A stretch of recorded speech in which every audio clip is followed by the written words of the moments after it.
मुंबईतल्या चेंबूरमध्ये तिरंगा रॅलीचं आयोजन करण्यात आलं। भारतीय सैन्याच्या कामगिरीला सलाम करण्यासाठी ही रॅली काढण्यात आली। यावेळी शिवसेनेकडून बाईक रॅली सुद्धा काढण्यात आली। या रॅलीमध्ये माजी खासदार राहुल शेवाळे, आमदार तुकाराम काते आणि इतर पदाधिकाऱ्यांची उपस्थिती होती। जालन्यामध्ये 75 फूट लांब तिरंगा हातात घेऊन रॅली काढण्यात आली। रॅलीमध्ये रावसाहेब दानवेंचं, अर्जुन खोतकर सुद्धा सहभागी झाले होते। भारतीय सैनिकांचं उत्साह वाढवण्याच्या समर्थनार्थ ही रॅली काढण्यात आली। बदलापूरमध्ये ऑपरेशन सिंदूरच्या यशानंतर सैनिकांचं अभिनंदन करण्यासाठी रॅली काढण्यात आली। बदलापूर पूर्वेकडच्या छत्रपती शिवाजी महाराज चौकातून या बाईक रॅलीला सुरुवात झाली। यावेळी शेकडो नागरिक रॅलीमध्ये सहभागी झाले। डोंबिवलीमध्ये तिरंगा रॅलीचं आयोजन करण्यात आलं। भारतीय सैन्य दल आणि भारत सरकारच्या समर्थनार्थ महायुती सरकारकडून ही रॅली काढण्यात आली। या रॅलीमध्ये हजारो नागरिकांनी तिरंगा हातात घेत सहभाग घेतला।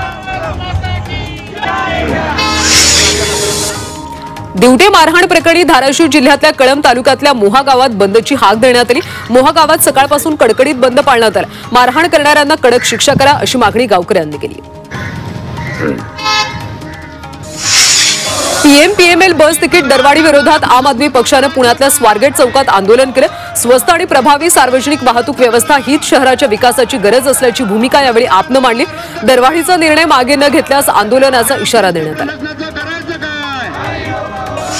पिंपरी चिंचवड महापालिकेकडून विकास आराखडा तयार करण्यात आला, मात्र या आराखड्याला ग्रामस्थांनी विरोध केला। या योजनांमुळे ग्रामस्थांच्या जमिनी जाणार असल्यानं ग्रामस्थ आक्रमक झाले। तसंच या योजना बंद झाल्याशिवाय थांबणार नसल्याची भूमिका सुद्धा ग्रामस्थांनी घेतली। नवी मुंबईमध्ये महायुतीत बिघाडी होण्याची शक्यता आहे। आगामी मनपा निवडणुकीमध्ये आलात तर सोबत, अन्यथा तुमच्या शिवाय असा थेट इशारा शिवसेनेचे खासदार नरेश म्हस्के यांनी दिला। त्यामुळे शिवसेना नवी मुंबईत स्वबळावर लढणार का याबाबतच्या चर्चा रंगल्या। पालिका निवडणूक एकत्र लढवायची की स्वतंत्र याचा निर्णय स्थानिक पातळीवर नाही तर वरिष्ठ घेतील अशी भूमिका भाजपचे नवी मुंबई जिल्हाध्यक्ष राजेश पाटील यांनी मांडली। शिवसेना खासदार नरेश म्हस्के यांनी निवडणुकीसंदर्भात केलेल्या विधानावर राजेश पाटील यांनी हे स्पष्ट केलं।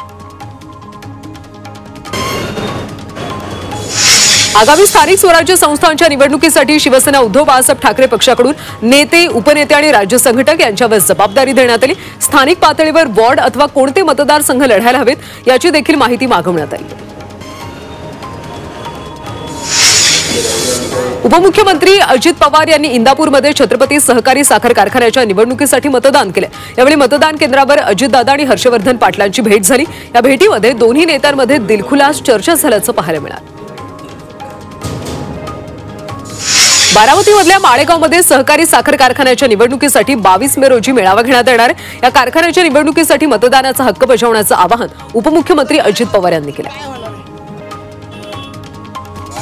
पुण्यातल्या छत्रपती सहकारी साखर कारखान्याची पंचवार्षिक निवडणुकीसाठी मतदान प्रक्रिया सुरू आहे। या निवडणुकीसाठी उपमुख्यमंत्री अजित पवार, माजी मंत्री हर्षवर्धन पाटील यांच्यासह क्रीडा मंत्री दत्तात्रय भरणे यांनी आपल्या मतदानाचा हक्क बजावला। उद्योगमंत्री उदय सामंत राज्याच्या कबड्डीच्या मैदानात दिसणार आहेत। उदय सामंत महाराष्ट्र कबड्डी असोसिएशनची निवडणूक लढवणार आहेत। कोकणातल्या खेळाडूंवर होणारा अन्याय दूर करण्यासाठी उदय सामंत ही निवडणूक लढणार आहेत। जळगावच्या अंजनी नदीपात्रात घाणीचं साम्राज्य पसरले। एरंडोल शहरातून नदीपात्रात गटारीचं सांडपाणी सोडल्यानं प्रचंड दुर्गंधी पसरली। या घाणीमुळे नागरिकांच्या आरोग्याचा प्रश्न निर्माण झाला। किमान पावसाळा सुरू होण्याच्या आधी नदीपात्राची स्वच्छता करावी अशी मागणी शहरवासियांनी केली। मुंबई महापालिकेनं हाती घेतलेली रस्ते काँक्रिटीकरणाची कामं 31 मे नंतर थांबवण्यात येणार आहेत। मात्र रस्त्यांवर काँक्रीट टाकण्याचं काम 20 मे रोजी बंद केलं जाणार आहे। पावसाळ्यात काँक्रीट सुकत नाही, त्यामुळे काँक्रीट टाकण्याशिवाय जी कामं शिल्लक आहेत ती 31 मे पर्यंत पूर्ण करण्यात येणार आहेत।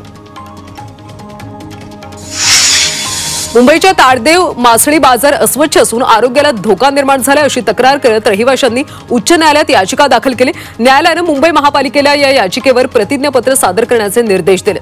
बाजारात स्वच्छता राखली जाईल याची काळजी घ्या अशी सूचना खंडपीठानं पालिकेला केली। पुण्यातल्या चिब्बेवाडीमध्ये दहशत माजवणाऱ्यानं एका व्यक्तीवर धारदार शस्त्रानं वार केला, त्यामुळे हा व्यक्ती गंभीर जखमी झाला। या प्रकरणी आरोपीवर गुन्हा दाखल केला असून आरोपीची परिसरात बरात काढण्यात आली।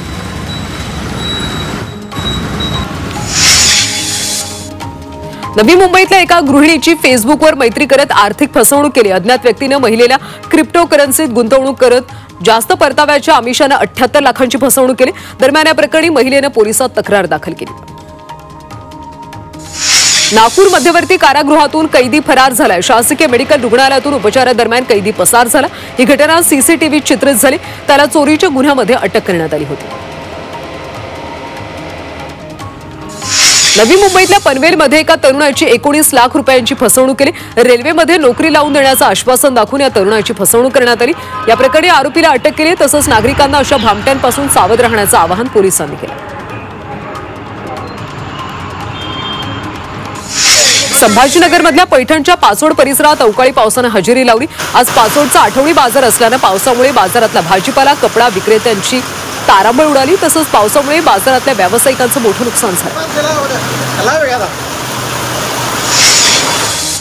परभणीमध्ये वादळी वाऱ्यासह मुसळधार अवकाळी पाऊस झाला। वादळामुळे झाडाखाली बांधलेल्या 2 जनावरांवर वीज कोसळून त्यांचा मृत्यू झाला। या घटनेमुळे शेतकऱ्याचं ऐन पेरणीच्या वेळी आर्थिक नुकसान झालं। भंडाऱ्यातल्या जांभुरामध्ये भर दिवसा शेतात अस्वल दिसला। त्यामुळे परिसरातल्या शेतकऱ्यांमध्ये भीतीचं वातावरण पसरले। त्यासाठी वन विभागाने याची दखल घेत योग्य उपाययोजना करण्याची मागणी होती। अकोल्यातल्या एका शेतामध्ये लहान मुलांसाठी बांधलेल्या झोक्याचा आनंद वानरांनी लुटला। हा व्हिडिओ सोशल मीडियावर व्हायरल होतो। या मजेदार क्षणाचा आनंद शेतकऱ्यांनी सुद्धा लुटला। दोघांचे बसाटे बनते। खेड तालुक्याच्या दावडी कुलस्वामी खंडेराय मंदिरामध्ये नवीन लग्न झालेल्या जोडप्यांनी गर्दी केली। त्यावेळी अनेक नवविवाहितांनी खंडोबाचं जागरण आणि गोंधळ करत तळी भंडार केला।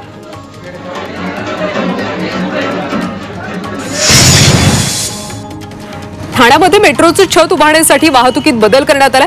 कॅडबरी इथं मेट्रो स्टेशनवर छत टाकण्याच्या कामासाठी इथं कॉलम उभे करून त्यावर जॅक बीम टाकण्यात येणार आहेत। यासाठी 25 मे पर्यंत वाहतुकीत बदल केला। हैदराबादच्या चारमिनार परिसरातल्या एका इमारतीला भीषण आग लागली। दरम्यान अग्निशमन दलाच्या 11 गाड्या घटनास्थळी दाखल होऊन आग आटोक्यात आणली। मात्र यामध्ये 17 जणांचा मृत्यू झाला।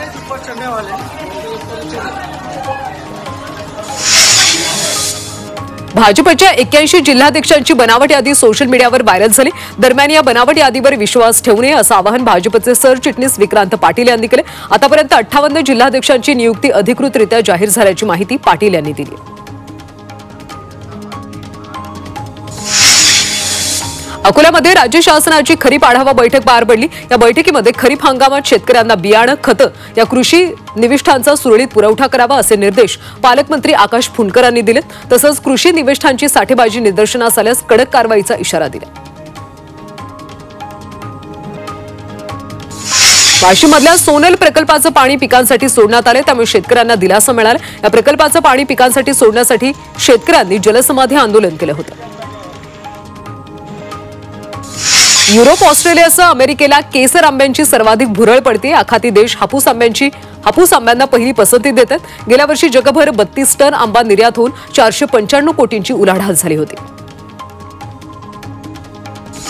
वाशिमच्या मालेगाव पोलिसांनी गांजा विक्री करणाऱ्या 2 आरोपींना अटक केली आहे। पोलिसांनी त्यांच्याकडून 2 किलो गांजा आणि एक मोटरसायकल असा एकूण 74,000चा मुद्देमाल जप्त केला। दरम्यान या प्रकरणी मालेगाव पोलिसांकडून अधिकचा तपास सुरू आहे। अमरावतीमध्ये अवकाळी पावसाचा मोठा फटका बसलाय। पावसामुळे कांदा खराब झालाय। तसंच संत्रा बागा, ज्वारी आणि भाजीपाल्याचं मोठ्या प्रमाणात नुकसान झालंय। त्यामुळे शेतकरी हवालदिल झालेत। अमेरिकेला चक्रीवादळाचा तडाखा बसलाय। मिसुरी आणि केंटकी राज्यांना वादळाचा फटका बसलाय। वादळामुळे 21 जणांचा मृत्यू झाला तर अनेक भागातला वीजपुरवठा सुद्धा खंडित झालाय। संभाजीनगर जिल्हा परिषदेतल्या गैरव्यवहाराच्या तपासासाठी समिती गठीत केली। या माध्यमातून 70% अधिक बिलं उचलण्याच्या प्रकाराची 15 दिवसात चौकशी होणार। दरम्यान आता या कामांची चौकशी होणार असल्यानं एकच खळबळ उडाली।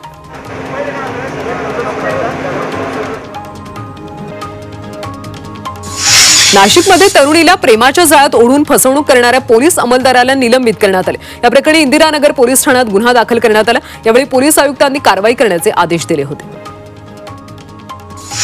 नाशिकमध्ये वेगवेगळ्या गुन्ह्यातल्या 2 आरोपींसोबत 4 पोलिसांनी पार्टी केली। आरोपींना कोर्टाकडून जेलकडे नेताना पुणे रोडवर ही पार्टी करण्यात आली। मात्र पार्टी सुरू असतानाच पोलीस आयुक्तांच्या विशेष पथकानं छापा टाकत 4ही पोलिसांना रंगेहात पकडले। पुण्यातल्या शिरूर तालुक्यातल्या पारुडीमध्ये दुर्मिळ अल्बिनो डुरक्या घोणस या जातीचा साप आढळलाय। शिरूर वन विभाग आणि निसर्ग वन्यजीव सामाजिक संस्थेने त्याला जीवदान दिलं आणि निसर्गाच्या सानिध्यात सोडलं।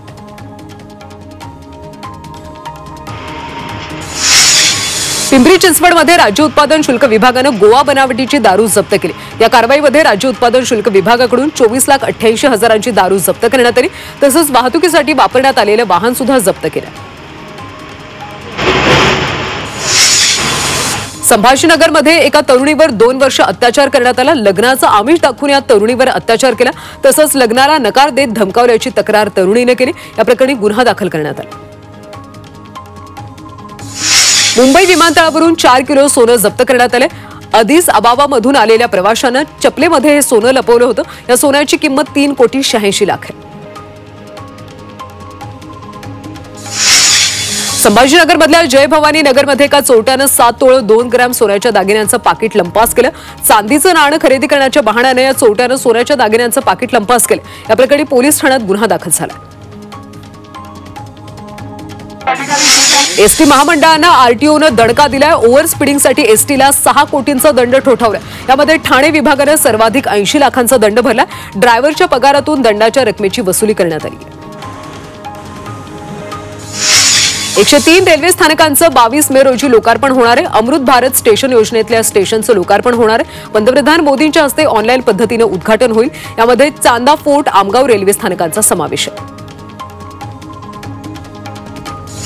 मुंबईतल्या राणीबागेच्या पर्यटकांमध्ये घट झाली। नवीन प्राणी न आल्यामुळे पर्यटकांचं आकर्षण कमी झाले। गेल्या 3 वर्षात नवीन प्राणी आणण्यामध्ये अपयश आल्यामुळे ही संख्या रोडावत असल्याची शक्यता वर्तवली जाते।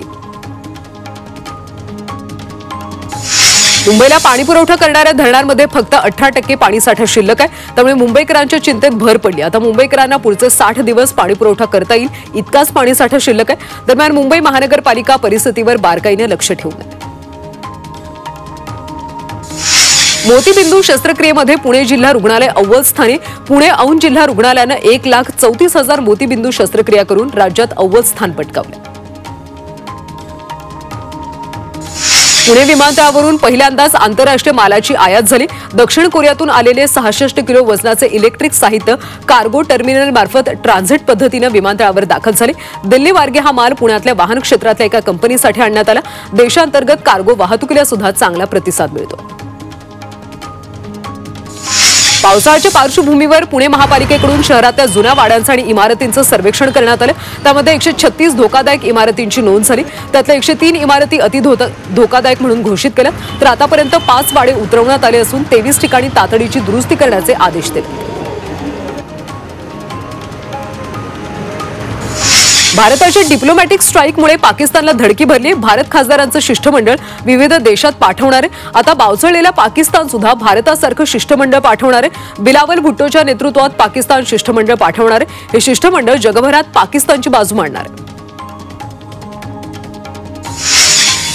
भारताला अणुयुद्धाच्या धमक्या देणाऱ्या पाकिस्तानात महागाईचा भडका उडाला। अन्नधान्याच्या किमती गगनाला भिडल्यात। पीठ, डाळी, मूगडाळ, दूध महागले।